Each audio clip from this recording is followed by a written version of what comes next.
ज्या क्षणाची आपण अनेक वर्षापासून वाट बघत होतो तो क्षण आज शेवटी आला। सन्मान्य राजसाहेब ठाकरे आणि सन्मान्य उद्धवसाहेब ठाकरे या दोन भावांनी एकत्र येऊन जी महाराष्ट्राची अस्मिता जपण्याचं काम करायचं आहे, त्यासाठी ज्या महाराष्ट्रातल्या नागरिकांची अपेक्षा होती, इच्छा होती, या दोन भावांनी एकत्र आलं पाहिजे आणि एकत्र महाराष्ट्राच्या हितासाठी, महाराष्ट्राच्या अस्मितेसाठी, महाराष्ट्राच्या भल्यासाठी लढलं पाहिजे। तो क्षण आज आलेला आहे आणि त्या क्षणाचा आनंद साजरा करण्यासाठी आज आम्ही छत्रपती शिवाजी महाराज चौकामध्ये फटाके फोडले, नागरिकांना पेढे वाटतोय आणि आनंद साजरा करतोय। विरोधकांनी असं टोला लगावलेला आहे की ठाकरे ब्रँड नाही तर बँड आहे।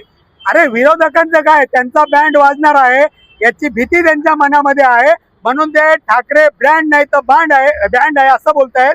परंतु येणाऱ्या काळामध्ये मुंबई महानगरपालिका असतील, इतर महानगरपालिका असतील, याच्यामध्ये आम्ही दाखवून देऊ ब्रँड आहे की बँड आहे।